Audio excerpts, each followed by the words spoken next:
We just be popping that holy smoke.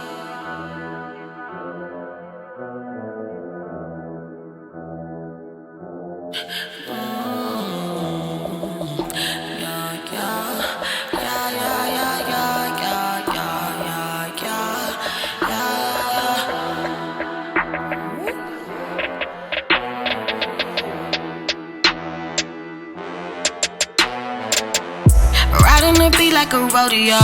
We just be puffing that holy smoke. He told me to hop on that dick. I'm driving the stick like a wheel. I put my heels on the dash. He put his hands on my ass. Better not mess with my money, no cap. They tryna fuck with my clique. Fuck on that dick. Cause all of my honeys is thick. He wanna suck on my. I might just give him that drip. I hope your nigga don't steal. He put the racks in the dash. Riding the beat like a rodeo. We just be puffing that holy smoke. He told me to hop on that dick. I'm driving the stick like a wheel. I put my heels on the dash. He put his hands on my ass. You're forward thinking that way. I don't know how much more I can say that Reti and Franchko haven't articulated, but this has really been an interesting project. You know, this thing came about very quickly. The brief came through. I got a call from Reti, and it was just like, yo, we got to get this thing together. Who are we going to get? We need a team that can make this work. And what an interesting experience, you know, from a creative point of view, just to like kind of get you guys in like behind the scenes of how shows like this come about. Every Monday, you know, we schedule a time, and then you know, we sit and we throw ideas around, and it's all on the fly. Everybody's throwing things in. If I come up with an idea that I could take, but I feel like Mojak or Lihle will be stronger in that department, you kind of have to let go and lose the pride and go, no, give it to them, because it's all about the show. It isn't about an individual, you know. And it's so interesting because when everything was being set up here, look, okay, let me be very honest with you, and these guys will back me up. Today, we were expecting. We knew that this was the last episode, and they said, oh, we're gonna do this rap party here. So there's a prize stand here outside. There'd be some chops, and we'd have some beers, you know, the Casa Light team would come. Then we're like, oh, no, I know. And there's tensions, there's a blue cup, people are getting tags. Like, this is crazy, like what is happening? Like, we didn't know that this was gonna happen, so we're just as surprised as you. So if we feel awkward, it's because we are. We didn't know that this was gonna happen, so it's quite overwhelming, you know? And we were standing around here, still, you know, watching screens go up and whatnot, and then a blooper reel showed up, and then we found ourselves just going, whoa, it's been 12 weeks. And I can tell you, like the way we've grown from episode 1 to episode 12, I think it was episode 6 or so where we really developed a nice flow, the formula was set up, everybody knew what they needed to do. Because I'll be honest with you, episode 1, 2, 3, it was, hey, it was tense, you know? Like directors were also like, I'm not gonna get into it. It was, no, it's like, I can't get into it.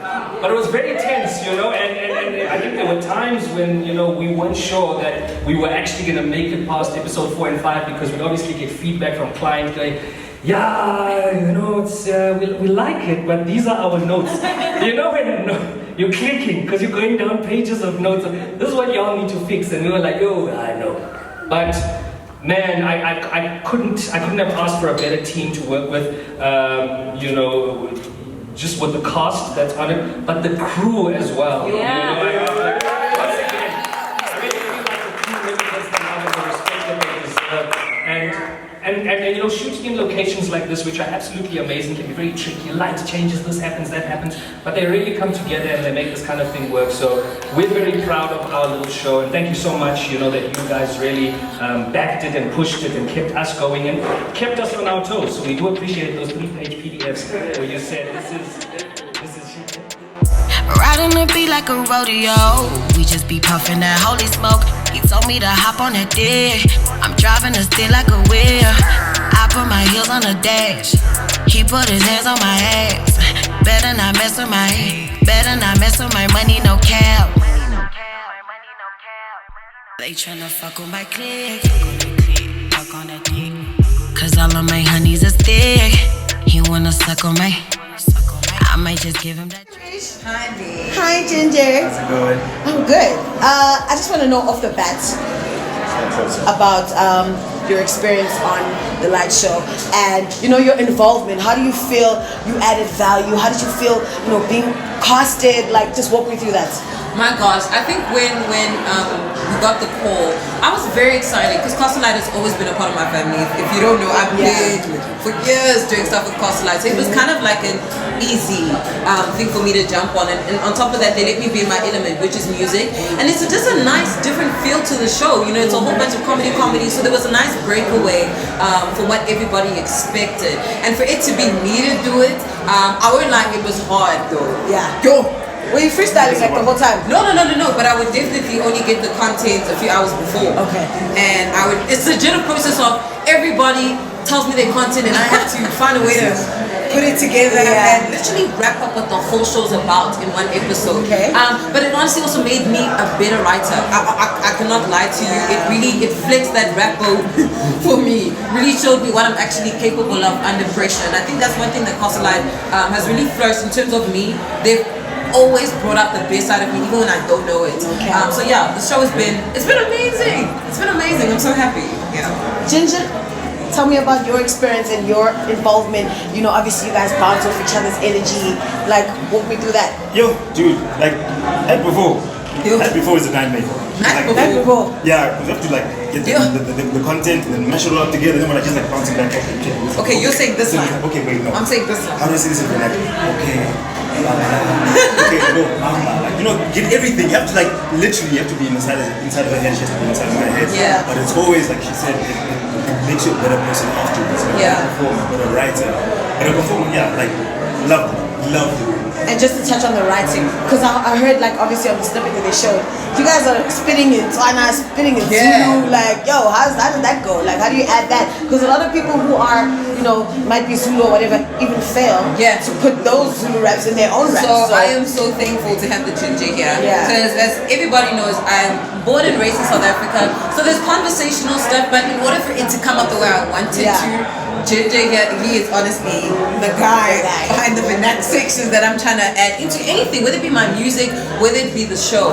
And literally it's us staying up, making sure I'm pronouncing things the right way. So obviously we're not trying to offend people, but at the same time just trying to make sure that there's inclusion in the show, whether it be languages or whatever. So it's a process, but by the end of it I'm like, oh my god, I'm so glad I did it. And what do you want people to take out of the Lite Show? Obviously, watching you as a female rapper who is obviously flourishing, been flourishing, stay progressing. You as a hype god, like, tell me what you want people to take out of just watching the Lite Show and watching you guys as a team do your thing. I think for me, what I want people to take away from it was literally something far away from such darkness that was happening inside of like the entire world. You know what I mean? It was really a moment of just a breath of fresh air. It was really a moment of laughter. And for me as a woman in hip hop, that's what I'm gonna call myself right now. I really just want to show people that literally we were able to do something that I didn't even know I could do. I didn't know that I was capable to write a verse in a few hours and learn it in a few hours that I did. So it really just showed me, how far I can take my talent just as long as I push myself enough. And I think that really speaks to a lot of girls out there who really limit themselves. This actually says a lot to your creativity, how far you can also go to think outside the box. I did not see myself on a show like this, and now I'm literally a part of it. It's amazing. It's so cool to be a part of such a family. Sorry. Big cards, just by the way. Thanks, my bad. Okay. Sorry. I thought, like, Okay, voice. cool. Fuck, lost my train of thought. But anyway, what I wanted to ask you is, how did COVID affect your guys' hustle? Obviously in the industry. Let's get into it right now. Don't hold back. Well, first of all, with this show here was basically a combination of the stuff we were doing personally during the COVID thing. We're making content, we're stepping out of music for a bit. Yeah. We're just creating like visual content. And I think that's when they actually found us. Yeah. They were like, hey guys, come in, do some things, add some rap. But I won't lie, I won't lie. Just obviously as artists, as every other artist as well, it really did affect the bag, in terms of performing opportunity, gigs, all of those things were removed. But obviously it made sense. It had to be done, just for the safety of our fellow people. Donovan that time. We ain't even started. Okay. Let's go. Donovan, can you just first give us that exciting intro? Hi, my name is Donovan. I'm in. Present of the show, and then I'm gonna start with the first question. Go. To the camera. Go. So this live view. Okay. 3, 2, 1. Hit it. What's up, guys? My name is Donovan Goliath, host of the Lite Show. Thank you so much for coming through. It was a pleasure for me to host you and allow you into my humble abode in Mzansi. You see that view? See these plants? These. See this glass here? You know how much window lead you use for this? That's the one. Too much. Tell us about your experience on the Lite Show. Obviously, it's been 12 weeks, 12 episodes. Just walk us through that journey with Pastor Lite as a brand ambassador. Man, it's been an absolutely fantastic experience working on the Lite Show. As an entertainer, as a creative, I'm used to performing on stages and traveling, etc., etc. And that was taken away from us, obviously, when, the pandemic happened, or the hardcore part of the pandemic. So we definitely weren't going to be on stage for a very long time. So I think when this opportunity came along, it really was a different take, a different way to entertain. It wasn't something that I had thought of or planned before. And then I get to work with my friends, people who I love and trust and who inspire me, and just creatively and just as human beings. So it really happened so quickly, but I think it forced us to have super tunnel vision and really just come through and not faff and just make this thing work, obviously being with Pastor Lite, huge opportunity. They're a massive brand. They supported us, they really got us out there as much as possible. So, I'm super excited. Season 2 has been announced. We didn't even know. We started really finding our feet, halfway into season 1, and now we've really got it.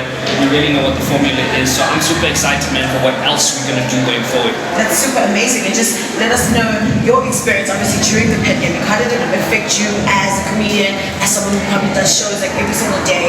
How did you pick up from it, obviously, except from the content that you were making? Yeah.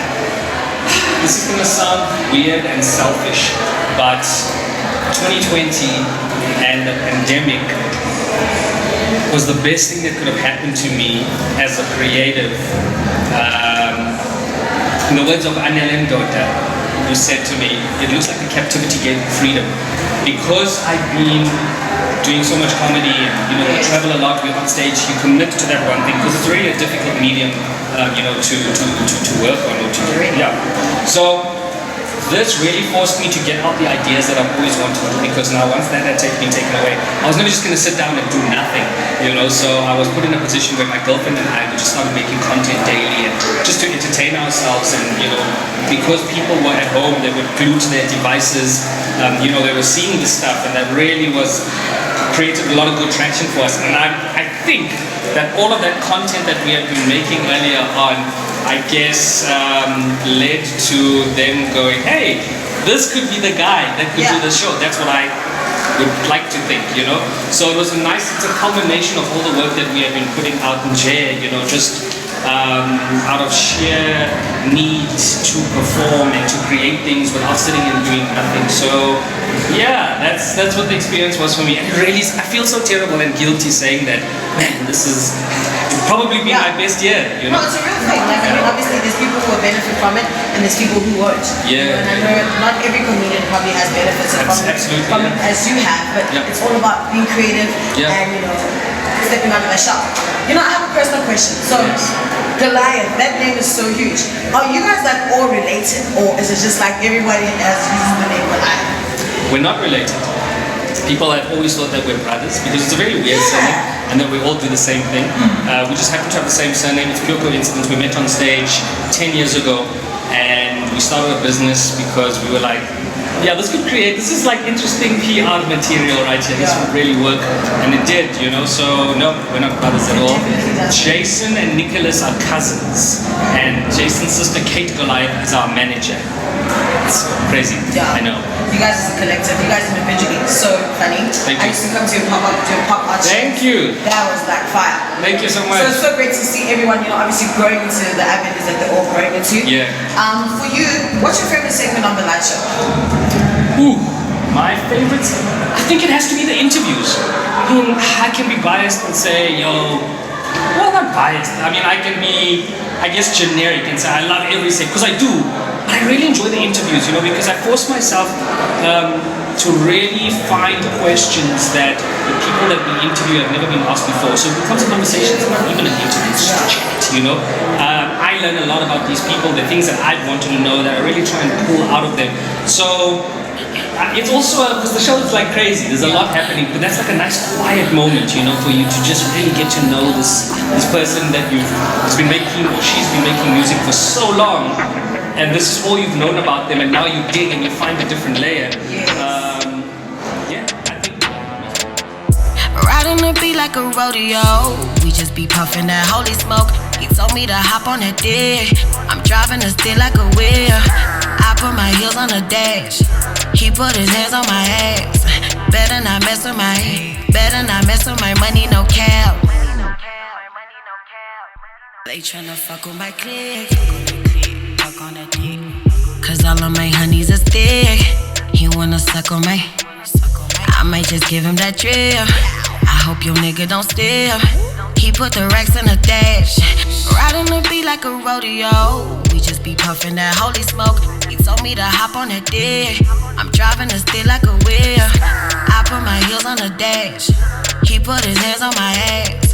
Better not mess with my money, no cap. Yeah.